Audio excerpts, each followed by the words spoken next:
Well, hello everybody, and welcome to another episode. And today I'm going to talk to you about some of the nicest vintage lenses you can buy.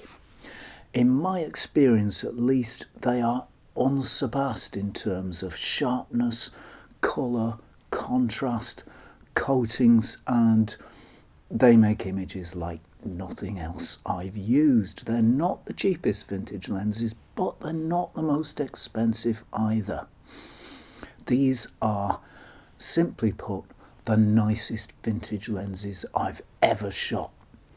They're the Zeiss Jena lenses, and we're going to look at 5 of them today, plus another very rare East German lens from Prakticar, which is certainly worthy of a mention. So without further mucking about, let's have a look at these fine optics, and here they all are. So today we've got the 50mm f1.8 Pancolar, the 50mm f2 Pancolar, which is a very different lens to the 1.8. We've got the 20mm f4 Flektogon. We've got the 35mm f2.4 Flektogon, and we've got the 80mm f1.8 Pancolar, which is a very rare, very expensive, and a very good lens. We've also got the Prakticar 50mm f1.4, and that is another very rare East German lens that I don't think is optically quite as nice as the CZJ lenses, but it makes some very beautiful images, so we're going to look at that too. So let's talk about the 50mm Pancolars first, and here is the f1.8 50mm, and this is my gold standard for vintage lenses. Simply put, it's the nicest vintage 50 I've ever used. There might be nicer ones, but I haven't yet found them. And that includes comparable lenses from all the popular Western manufacturers of the time. Manufacturers like Olympus, Pentax, Canon and the like, plus all the FSU lenses too, or at least many of them. Let's have a quick look at this lens just to show you what CZJ lenses look like close up, because they do have a very clear style. So there's our Pancolar 50mm, and you can see, if you're familiar with Zeiss lenses, you'll notice that the method of construction and the appearance of this lens is actually very similar to the Western Zeiss lenses of the time. So there's a very definite similarity and, what can I say, very much a Zeissiness about these lenses, and they all have this sort of general looking style. Here's the 35mm just to compare. They're fairly unassuming looking lenses, but they make some stunning images. Sharpness is quite amazing. It's razor sharp wide open, and it's even sharper than a razor when it's stopped down. It has beautiful colour rendition. Very nice colour. The nicest colour I've seen from any vintage lens. In fact, it has very strong contrast and very good resistance to loss of contrast, thanks to these lovely CZJ coatings with a purple glint on them. It's just the best performing vintage 50 I've used up to now. Now, there were 2 versions of this lens. This is the later one, the black version. The earlier one was a zebra version. The zebra version is radioactive. It contains thorium in the glass. Because of that, it makes very beautiful images, but I can't see any difference really between the radioactive version and the later multi-coated version. I can't really see any difference in the images, so the removal of that thorium to make this later lens, which is not radioactive, doesn't really seem to have altered the optical qualities in any way. A good one of these will cost between £100 and £150.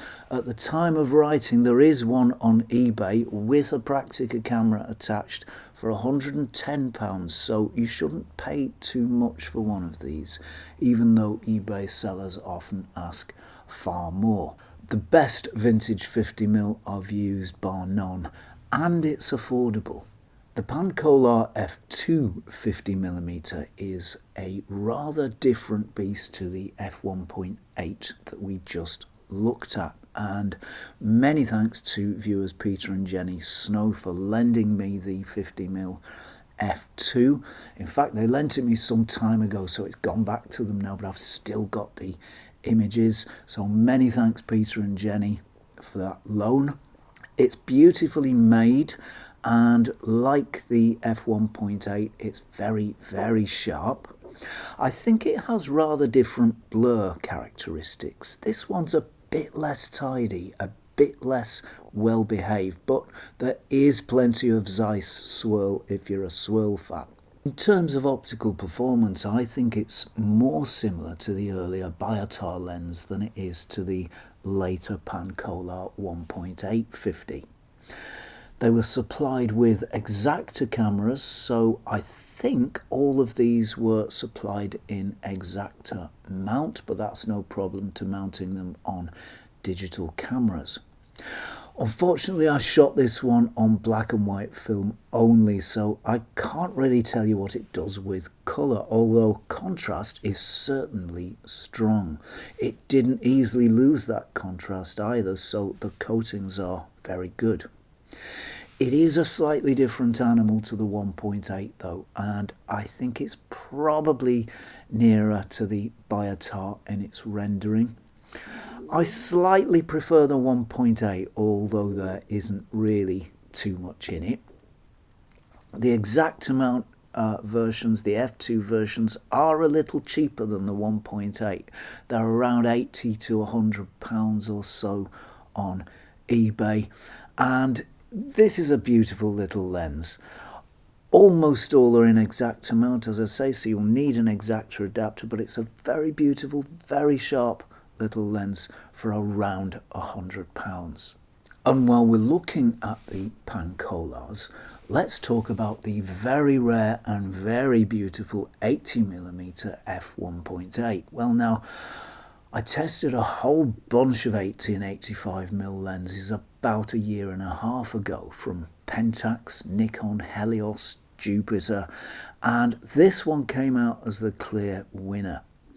Blur from the Pentax 85 1.8 was slightly nicer and a little more consistent across the distance range, but this one is just a little sharper with, for me anyway, nicer colours and that certain indefinable something that just makes it great. Everything comes together with this lens. It's one of those rare lenses that seem to make me a better photographer. Maybe that's just in my imagination, I don't know, but that was certainly the impression. It's a real enabling tool for the photographer. Its images are just beautiful, and unless you really make a mess of it, it feels like you just can't go wrong. There's something about these images and the way the lens makes them that just works. Now, I could talk about formal technical elements like sharpness, contrast and colour, and I probably should, but to do that would be to miss what happens when you use this lens. It seems to guide your eye and your senses. Suddenly you can see like a camera and you just sort of become one with it. Proper zen. Does that sound silly? Well, yeah, it probably does, but that's the way it feels. Colours are every bit as good, if not better, than the Pancolar 50. It's very, very sharp with very strong contrast. It also has clear, very strong separation between subject and background up to very long distances. Of course, any wide 80mm lens will do the same, but it won't do it in the same way.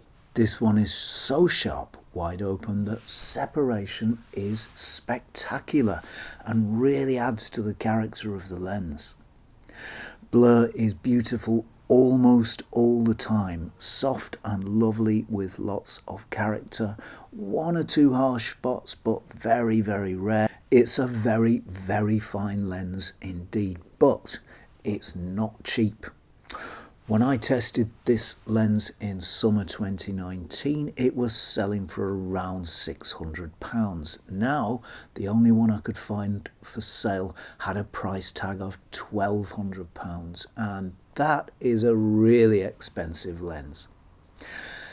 And despite its beautiful optics, unparalleled images and just general astonishingness, honestly, I think that's a bit too much to pay. There are many other lenses that come within an ace of this one's performance that don't cost nearly as much. And at this price, it would probably be better to explore other options. That aside though, it's probably the nicest vintage lens I've ever used. It is just superb. Okay, here's another iconic lens from Zeiss Jena. This is the 35mm Flektogon f2.4, and this was one of my first vintage lenses. I've used it possibly more than any of my other vintage lenses. It's an outstanding performer. It's very, very sharp, wide open. It gives strong and saturated colours. It gives consistently well-behaved blur with no harsh spots or surprises. It's very resistant to fade from stray light. And it has a very close focusing distance of 20 centimetres, and that makes it really versatile. I've used it for everything from near macro nature shots to eBay images to portraits, as well as using it to shoot almost all the early episodes on this channel. This is a lens that can lend itself to many different situations, and I found it to be a great all-rounder. There is an f2.8 version, and that is an almost identical lens. It's slightly cheaper, but the f2.4 is really the one you want. It's not too expensive either, similar to the Pancolar 50 1.8 at around £100 to £150. I'd advise not to pay more than that, even though some sellers will ask a lot more.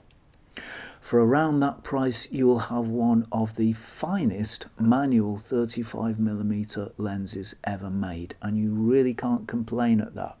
It's a great lens, a superb all-rounder, and it comes very, very highly recommended. Here is another Flektogon, this time the 20mm f4, and at this focal length we're almost verging on the super wide. So this is the f4 version. There is also an f2.8 version if you need a wider aperture. This lens has the usual Zeiss Jena qualities of very good sharpness, very good strong colour, and very good resistance to washing out in strong light. It also has a short minimum focus distance of, my goodness, that's very short, round about 16 centimetres, and that generally you find across the Zeiss Jena range. Generally that's a feature of these lenses. They do go very, very close, and in fact they go closer than any other SLR lens that I've used, and I really appreciate that. I appreciate the ability to close in on the subject. It just makes the lens that bit more versatile, and all these CZJ lenses have that feature to some extent or another. I think the minimum focusing distance, the smallest or rather the longest focusing distance any of them have, is 30 centimetres. The rest all go significantly closer. It's a beautiful looking thing. Let's just have a quick look. It's a really beautiful thing there with that massive front element and those CZJ purple coatings, and it has a very unusual shape as well. It's very much a tapered lens.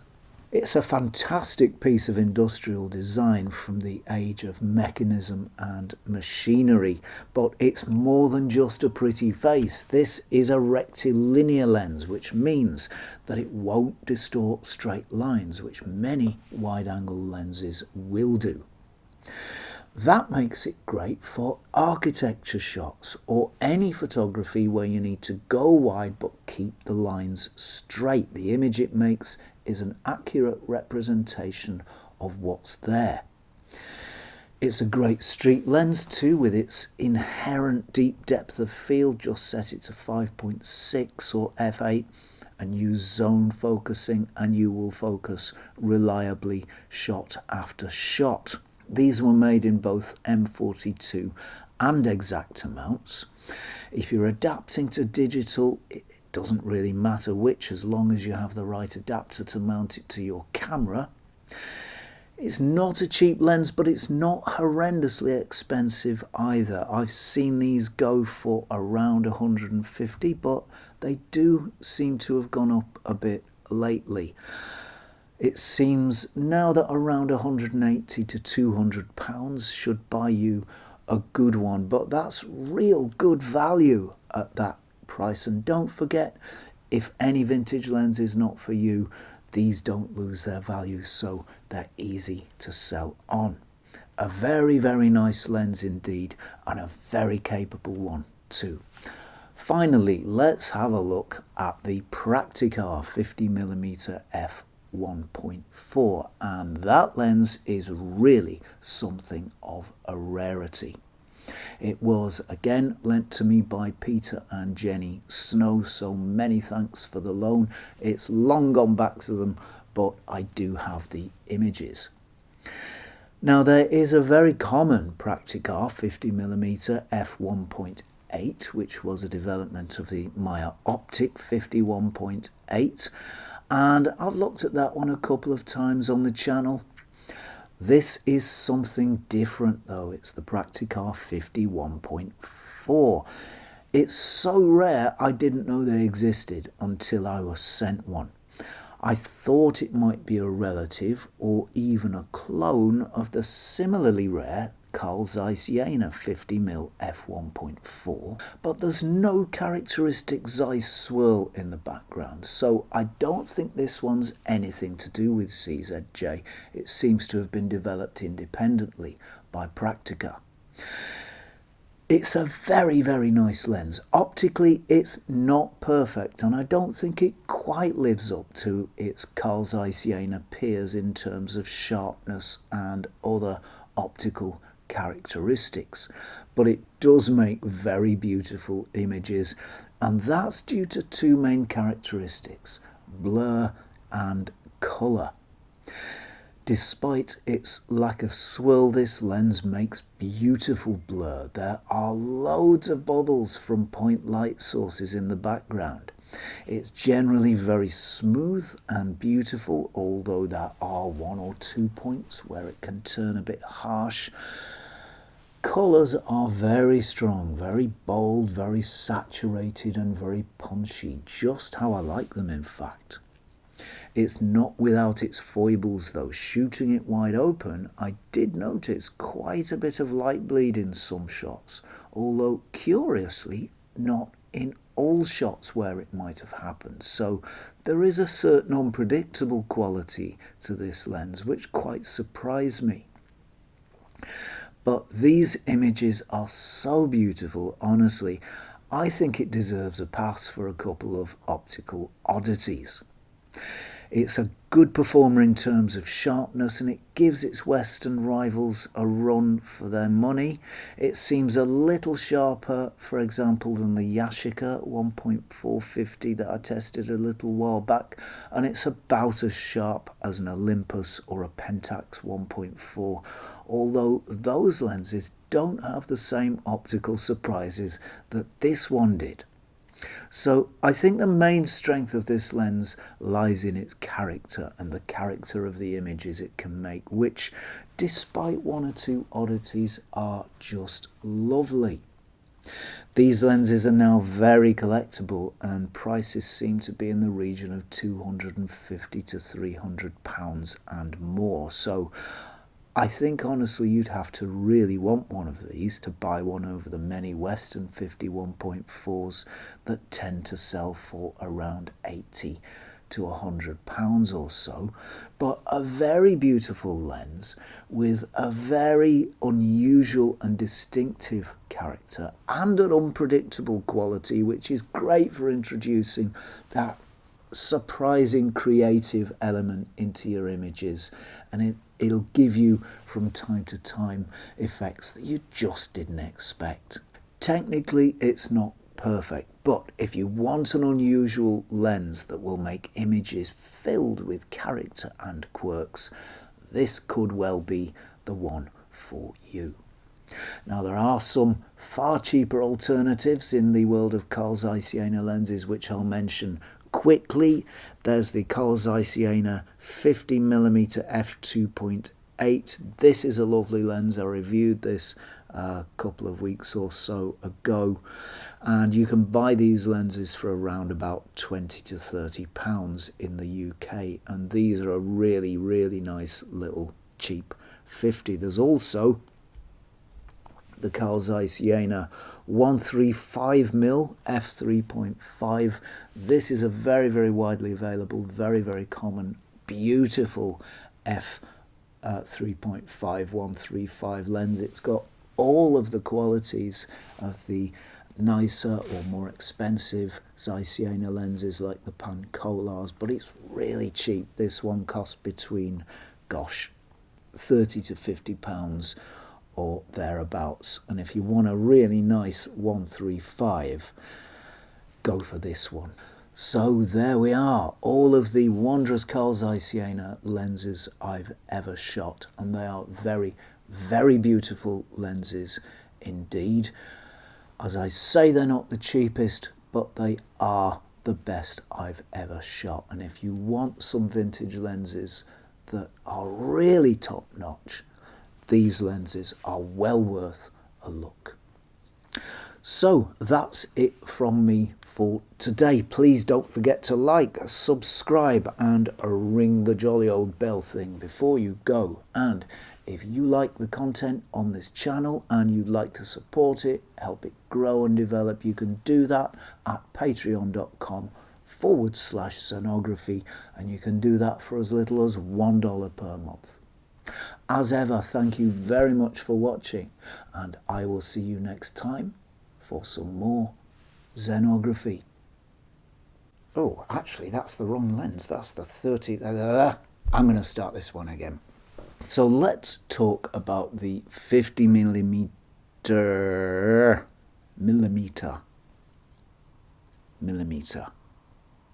That's how you say it.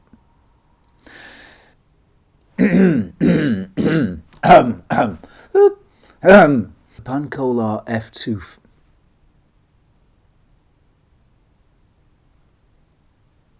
Can you get this right? Can you get this right, Nigel? Yes, you can. This one's gone. Shall we do it again and get it right this time, Nigel? Yes, I think we shall.